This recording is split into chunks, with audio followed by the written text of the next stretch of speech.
Yes, sir. I stand, thank you. He gave him the camera because it's hard. The lizard. I'd probably bring Doc Ock back again.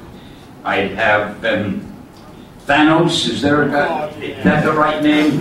It's been so long. And I'd have Galactus. Because, I mean, it seems to me the Avengers ought to really have a tough time of it. You know? There's a hand way back here, way over there. Yes, sir. Hi, Stan. Is it true that you created the Fantastic Four after a golf match between like the head people at DC and Marvel at the time, or? Son of a gun, this man knows his history.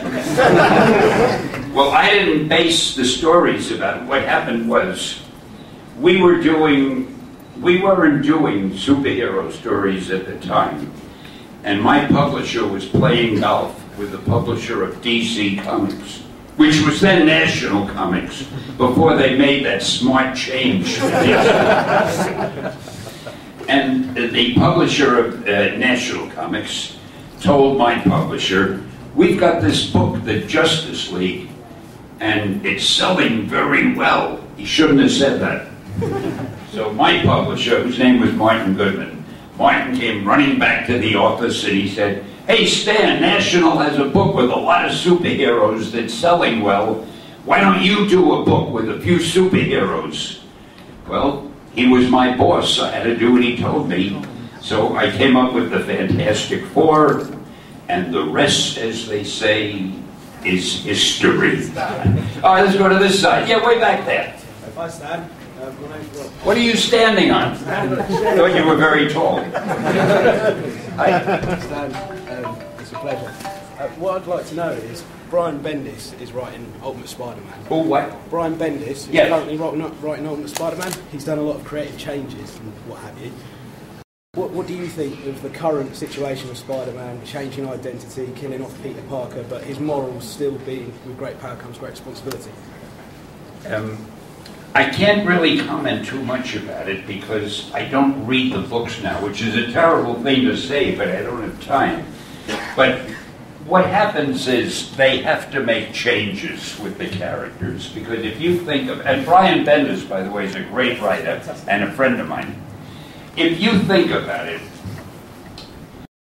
Spider-Man and most of the characters started in the early 1960s.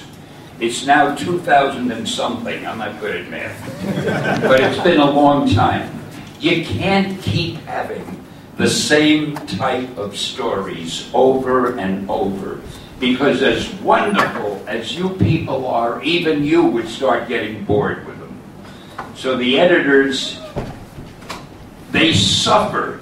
They stay up nights. The reason most of them are bald-headed, tearing their hair out, trying to think, what can we do that's new?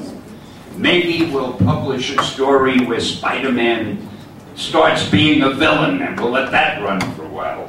Or maybe we'll kill him and have somebody take his place, and then a year later it'll determine he wasn't really dead. Or, I mean, they desperately try to find new things they can do to make you keep reading the book, because they're greedy and selfish and want every dollar they can possibly make. And that's about it. Right over there. Yeah.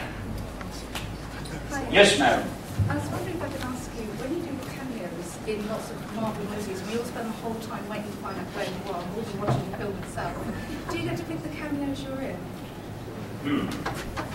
I would like it, for those of you who didn't hear that really interesting question, do I get to pick the cameos that I'm in? I would love to say yes. I would love to say I have a tremendous amount of authority over these movie people.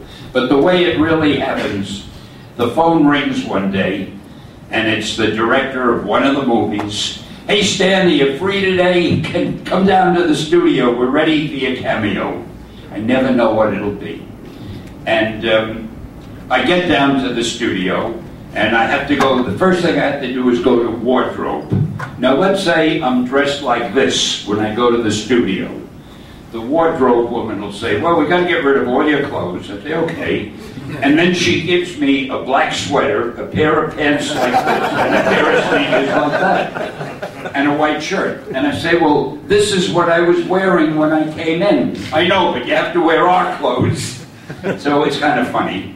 And then I go to makeup, where they try to make me look like Brad Pitt, which of course is easy because I resemble him anyway. And I say, why are you making me up? I'm not playing a leading man. And I'm a truck driver or something, it doesn't matter. Well, that's what, I still kept the cap. If you saw the one from Thor where I drove a truck, I still have the cap, I have it in my room. And I never, to answer your question, not only do I not figure out what my cameo will be, I never know what it'll be until I get there. But I can tell you that the cameos that I have in the new Spider-Man and Avengers are very funny, and I think you'll get a kick out of them. And yes, over here. What was your first character you created? The first character I created? The first character I created, I don't remember what he was. I don't remember why I gave him that name, but I called him the Destroyer. And that was in about 1940 or so. I have no idea anymore who he was or what. But I was good at names. You got to admit that was a good name. Let's take a sit right over there. Hi, my name's Aaron. What has been your favourite story to write over the years? My favorite story over the years? Wow. I think, there's so many of them. I like the Silvers. I love the way a lot of kids in college, when I used to lecture at colleges, they'd say, Stan, tell us about the Galactus Trilogy. And it sounded so important, the Galactus Trilogy. Those 3 stories where we introduced Galactus and the Silver Surfer. So I think those might be my favorites because the college kids liked them a lot. And I felt so flattered in those days that college kids were reading them. I got to tell you something. I hate standing with the mic and having to pick people because it doesn't matter who I pick. I know the rest of you are saying, why the hell didn't he pick me? So what I want to do, you pick the people. I don't want to get anybody mad. You tell me who to go to.